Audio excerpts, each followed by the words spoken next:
Hello everyone. आज की कड़ी में वेदांत के तीन प्रमुख स्तंभ अद्वैत, विशिष्ट अद्वैत और द्वैत के बारे में जानने की कोशिश करते हैं। वेद भगवान का निश्वास है, ये मनुष्य द्वारा रचित नहीं है, इसीलिए अपौरुषेय यानी इमॉर्टल कहलाता है। वेद ईश्वर रूप हैं, इसीलिए किसी भी काल में उनका नाश नहीं होता। प्रलय के समय इनका तिरोहित होना ही माना जाता है, समाप्त होना नहीं। सनातन धर्म 9 दर्शनों को सम्मिलित करता है, जिसमें 6 आस्तिक मत हैं और 3 नास्तिक मत हैं। नास्तिक मत वे हैं जो ज्ञान का स्रोत वेदों का होना अस्वीकार करते हैं। इसमें चार्वाक दर्शन, बौद्ध और जैन दर्शन आते हैं। इन्हें भौतिकवादी दर्शन कहा जाता है। आस्तिक मत जिसमें ज्ञान का प्रमुख स्रोत वेद हैं, ये षट दर्शन कहलाते हैं। ये हैं सांख्य, योग, न्याय, वैशेषिक, मीमांसा और वेदांत। पर इसके बावजूद इनमें 3 दर्शन ईश्वर के अस्तित्व को अस्वीकार करते हैं, जिनमें सांख्य, न्याय और वैश्विक है। और जो ईश्वर और ब्रह्म के अस्तित्व को स्वीकार करते हैं, उनमें योग, मीमांसा और वेदांत हैं। मुख्य उपनिषद चारों पवित्र वेदों में प्रत्येक वेद के अंत में पाए जाते हैं और इसीलिए समय के साथ उपनिषदों को वेदांत के रूप में जाना जाने लगा। इन सभी शास्त्रों की व्याख्या अलग अलग टीचर्स के द्वारा भिन्न भिन्न रूप से की गई, जिनसे अलग अलग संप्रदाय बन गए। वेदांत में 3 प्रमुख भाग हैं: शंकराचार्य का अद्वैतवाद, माध्वाचार्य का द्वैतवाद और रामानुजाचार्य का विशिष्ट अद्वैतवाद। इन तीनों दर्शनों की शिक्षाएं प्रस्थानत्रय यानी उपनिषद, ब्रह्मसूत्र और भगवद गीता पर निर्भर है। इन तीनों दर्शनों में अद्वैत सबसे पहले आया, उसके पश्चात विशिष्ट अद्वैत और उसके भी पश्चात द्वैत की शिक्षा आई।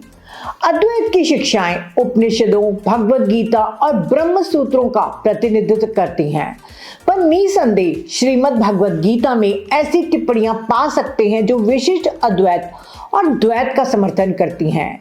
इसीलिए कुछ लोगों को कंफ्यूजन हो सकता है कि श्री कृष्ण ऐसा क्यों कह रहे हैं। किंतु जब कोई व्यक्ति उन शास्त्रों का समग्र रूप से अध्ययन करे तो उनकी मुख्य शिक्षा का केंद्र वास्तव में अद्वैत ही होता है। 8वीं शताब्दी में शंकराचार्य की अद्वैत की शिक्षाएं अत्यंत गहरी और उन्नत थीं और समझने में अत्यंत कठिन हो सकती हैं। परिणाम स्वरूप ये शिक्षाएं कई लोगों की पहुंच से परे रह सकती हैं। लोगों के आध्यात्मिक स्तर भिन्न भिन्न होने के कारण टीचर्स को वह मार्ग सुलभ कराना होता है जो व्यक्ति के लिए सहायक हो। इसीलिए 11वीं शताब्दी में रामानुज ने अपनी शिक्षाओं को अधिक सुलभ बनाने का प्रयास भी किया, जिसे विशिष्ट अद्वैत के नाम से जानते हैं। किंतु विशिष्ट अद्वैत भी समझने में इतना सुगम नहीं है कि सभी लोग इसे पूर्ण रूप से समझ पाएं। इसीलिए लगभग 13वीं शताब्दी में माध्वाचार्य ने इसे और भी सरल करने का प्रयास किया और उसके फलस्वरूप उन शिक्षाओं का निर्माण हुआ जिन्हें हम द्वैत कहते हैं। पर इसका अभिप्राय कदापि नहीं है कि अद्वैत अन्य 2 वेदांतों से श्रेष्ठ है या फिर द्वैत किसी भी तरह से निम्न है, क्योंकि अधिकारी भेद के रूप में यह भिन्न भिन्न साधकों का अपना व्यक्तिगत चुनाव है। हिंदू धर्म ही एक ऐसा धर्म है जो इस बात की अनुमति देता है कि आप भगवान के किसी भी रूप की पूजा कर सकते हैं, साकार अथवा निराकार, मंदिर में या घर की वेदी पर, हवन की अग्नि में और यहां तक कि प्रकृति में भी, क्योंकि हिंदू परंपरा इस तथ्य को स्वीकार करती है कि प्रत्येक व्यक्ति भिन्न है और प्रत्येक व्यक्ति की भिन्न भिन्न धार्मिक प्राथमिकताएं हैं, अतः सभी पद्धतियां अपनी जगह पर श्रेष्ठ हैं। अंततः इन तीनों शिक्षाओं का परम उद्देश्य केवल फिलोसॉफिकल और स्पिरिचुअल नॉलेज प्रदान करना नहीं है, बल्कि उनका परम उद्देश्य ह्यूमन सफरिंग की प्रॉब्लम को सॉल्व करना है। सफरिंग दूर करने के साथ साथ ये तीनों शिक्षाएं निश्चित रूप से लोगों को एक शक्तिशाली स्पिरिचुअल ग्रोथ और इनर पीस प्रदान करने में सक्षम है। इन तीनों फिलॉसफी यानी दर्शन को ब्रह्म, जीव, संसार और मोक्ष की अवधारणा के अनुसार समझने की कोशिश करते हैं। ब्रह्म, अद्वैत में ब्रह्म निर्गुण निराकार है। रामानुजाचार्य के अनुसार परम सत्य ब्रह्म ही है, किंतु वह भगवान विष्णु के रूप में है, जिनके पास असीम शक्ति है। यही नहीं, उनके पास अनंत दिव्य गुण है, जैसा कि इस विश्व के निर्माता होना, इतना ही नहीं, असंख्य आशीर्वाद के स्रोत होने का गुण भी भगवान विष्णु में है। माध्वाचार्य के अनुसार विष्णु सर्वोच्च ईश्वर है। वह उपनिषदों में मौजूद ब्रह्म को पर्सनल गॉड के रूप में मानते हैं। दूसरा अंतर मायावाद के संबंध में है। सर्वप्रथम शंकराचार्य ने उस ब्रह्म की शिक्षा दी जो एक अल्टीमेट रियलिटी, जिसके कारण पूरा ब्रह्मांड का अस्तित्व है। वह ब्रह्म एक निरपेक्ष पारलौकिक वास्तविकता है, जो कि संसार से ही नहीं बल्कि उन सभी प्राणियों से और यहाँ तक कि उस ईश्वर से भी परे है जिसका उसने निर्माण किया है। शंकराचार्य के लिए यह विश्व उतना वास्तविक नहीं है जितना कि ब्रह्म। यह संसार एक मिथ्या है। ब्रह्म अपनी शाश्वत शक्ति माया द्वारा खुद को विभिन्न रूपों और नामों में प्रक्षेपित करता है, ठीक एक मिट्टी के बर्तन की भांति, जो केवल मिट्टी का ही एक नाम और रूप होता है, वास्तविकता नहीं। शंकराचार्य ने यह शिक्षा दी कि आत्मा, जो कि आपका सच्चा और इनर सेल्फ है, वह ब्रह्म से अभिन्न है, अटूट है। जब आप अज्ञानतावश इस सत्य से अपरिचित रहते हैं, अर्थात जब आप माया में रहते हैं, तो आप कष्ट और पीड़ा से ग्रसित हो जाते हैं। शंकर के दर्शन का सार है ब्रह्म सत्यम जगत मिथ्या, जीवो ब्रह्म न अपरा। आचार्य रामानुज ने शंकराचार्य के मायावाद पर आपत्ति करते हुए इसका खंडन किया। रामानुज शंकर के विपरीत माया को ब्रह्म की वास्तविक शक्ति स्वीकार करते हैं, जिसके द्वारा वह सृष्टि की रचना करता है। रामानुज माया को प्रकृति भी कहते हैं। इस प्रकृति के दो रूप हैं, शुद्ध सत्व और मिश्र सत्व। जब ब्रह्म शुद्ध सत्व से विशिष्ट होता है तब वह भगवान यानी ईश्वर कहलाता है, और जब मिश्र सत्व से यानी रजस और तमस से विशिष्ट होता है तब वह जीव कहलाता है। शंकर जगत को मिथ्या स्वीकार करते हैं। इसके विपरीत रामानुज के अनुसार यदि जगत की सृष्टि करने वाला सत्य है तो उसकी सृष्टि यानी संसार सृष्टा की भांति ही सत्य है। रामानुज ने शंकराचार्य की मायावाद का खंडन करते हुए 7 प्रमुख दोषों को प्रतिपादित किया है। वे 7 आक्षेपों के आधार पर इसका खंडन करते हैं, जिन्हें सप्तानुपति कहते हैं। द्वैतवाद में संसार ब्रह्म से बिल्कुल अलग है। श्री मध्व ने शंकराचार्य के मायावाद का खंडन करते हुए कहा कि जिस प्रकार प्रकाश और अंधकार एक साथ नहीं रह सकते, उसी प्रकार सच्चिदानंद ब्रह्म का अविद्या से प्रभावित होना असंगत है। यदि अविद्या यानी माया सत्य है, एग्जिस्टेंस है, तो अद्वैत कहना गलत है, और अविद्या असत है यानी नॉन एग्जिस्टेंस है, तो इसका कुछ भी प्रभाव कैसे पड़ सकता है। तीसरा अंतर, जीव और ब्रह्म का संबंध। अद्वैत में जीवात्मा और ब्रह्म में कोई भेद नहीं है, पर अज्ञानवश जब जीव स्वयं को शरीर, मन, बुद्धि मान लेता है तो जन्म मरण के चक्र में फंसा रहता है। रामानुज के अनुसार व्यक्तिगत आत्मा वास्तव में व्यक्तिगत है। यह पूर्णतः वास्तविक है और ईश्वर से सदैव भिन्न है। यह वास्तव में ब्रह्म से उत्पन्न हुई है और कभी भी ब्रह्म से बाहर नहीं होती है। फिर भी यह एक अलग अस्तित्व का आनंद लेती है और हमेशा एक व्यक्तित्व बनी रहेगी। प्रत्येक व्यक्ति की आत्मा भगवान विष्णु के अनंत दिव्य अस्तित्व का एक छोटा सा हिस्सा है। पूरा अनार का फल रामानुज के ब्रह्म का प्रतिनिधित्व करता है और अनार के बीज व्यक्तिगत आत्मा के अनुरूप हैं। माध्वाचार्य के अनुसार जीव ब्रह्म से भिन्न है, किंतु अंश होने के कारण यह ब्रह्म पर अवलंबित है। ब्रह्म स्वतंत्र है और जीव और संसार परतंत्र यानी ब्रह्म के अधीन है। चौथा अंतर, ब्रह्म में भेद। मुख्य 3 प्रकार के भेद होते हैं। पहला, सजातीय भेद। जब एक ही जाति में भेद हो, जैसे गाय की जाति में जब अलग अलग रूप और रंग की गाय होती है तब उन्हें सजातीय भेद कहते हैं। दूसरा, विजातीय भेद। गाय घोड़े से भिन्न है, इसीलिए उनमें विजातीय भेद है। तीसरा, स्वगत भेद यानी आंतरिक भेद। जैसे हमारी उंगलियां, हाथ, पैर हैं, वे शरीर का हिस्सा हैं पर शरीर नहीं। शंकराचार्य के अनुसार चूंकि ब्रह्म के समरूप या उसके विपरीत स्वरूप वाला कोई भी नहीं है और न ही उसमें कोई स्वगत भेद है, तो शंकर का ब्रह्म अभेद है। रामानुज का ब्रह्म भी अद्वैत है, पर आंतरिक भेदों के साथ चित्त और अचित यानी आत्मा और मैटर से युक्त है। माधवाचार्य ने भी 5 भेद बताए। अर्थात 5 प्रकार के भेद उनके द्वारा दिए गए।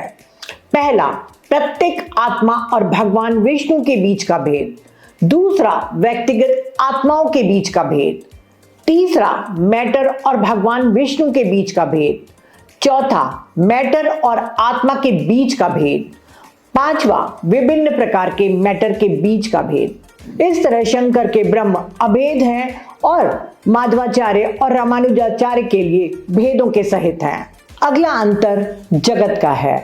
अद्वैत में वास्तविकता के 3 स्तर हैं, परमार्थिक सत्य, प्रतिभासिका सत्य और व्यवहारिक सत्य। जब भी हम सपने में और किसी इल्यूजन में होते हैं तब उसे प्रतिभासिका सत्य कहा जाता है और ब्रह्म अल्टीमेट रियलिटी है और जगत व्यवहारिक सत्य है, इसीलिए मिथ्या है। यह ब्रह्म जितना वास्तविक नहीं है। रामानुज इस जगत को उतना ही वास्तविक मानते हैं जितने वास्तविक भगवान विष्णु हैं। जीव जगत और ब्रह्म के बीच के रिश्ते को शरीर शरीरी की अवधारणा का उपयोग करके वर्णित करते हैं। ब्रह्म ही शरीर का स्वामी है। जीव और जगत मिलकर ब्रह्म का शरीर बनाते हैं। यह जगत भगवान विष्णु का भौतिक शरीर है। द्वैत में माधव के अनुसार परम सत्य भगवान विष्णु का एक व्यक्तिगत रूप है जो कि इस विश्व और इस विश्व के प्राणियों से भिन्न है। मिट्टी कभी कुम्हार नहीं बन सकती, या यूं कहें कि दूध से दही का रूपांतरण नहीं है। संसार भगवान से बिल्कुल अलग सत्ता है और वास्तविक है और ब्रह्म के अधीन है। इसीलिए प्रलय और सृष्टि भगवान विष्णु की इच्छा से होती है। अगला अंतर मोक्ष यानी मुक्ति की अवधारणा से है। अद्वैत कहता है कि अनंत चेतना ब्रह्म को स्वयं के भीतर पाया जा सकता है, इसीलिए वह दिशा है जिसमें हमें उस अनंत की तलाश करने की आवश्यकता है। क्योंकि जीव माया के कारण स्वयं को अलग मानता है, वह खुद को भोक्ता और कर्ता मान लेता है। मोक्ष इस तथ्य की अनुभूति से ही मिलता है कि आत्मा ब्रह्म से भिन्न नहीं है और इस ज्ञान की प्राप्ति से जीवन काल में सभी दुखों का अंत हो जाता है और जन्म मरण से भी मुक्ति मिलती है। रामानुज के अनुसार आत्मा उस छोटी सी चमकती हुई चिंगारी की भांति है जो एक विशाल और धधकती अग्नि से निकल रही है। किसी भी व्यक्ति को मुक्ति तब मिलती है जब वह अपने आप को भगवान विष्णु को समर्पण करता है और मृत्यु के पश्चात उन्हीं के पास पहुंच जाता है। अर्थात मुक्ति के बाद आत्मा दूसरे आयाम में प्रवेश करती है और अपने व्यक्तित्व को बनाए रखते हुए ईश्वर के साथ शाश्वत संवाद का आनंद लेती है। इसलिए मुक्ति पाने के लिए ज्ञान नहीं बल्कि भक्ति और प्रपत्ति यानी सरेंडर आवश्यक है।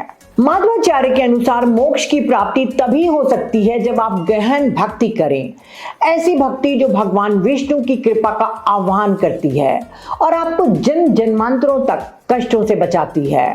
भक्ति और अनुग्रह आवश्यक हैं।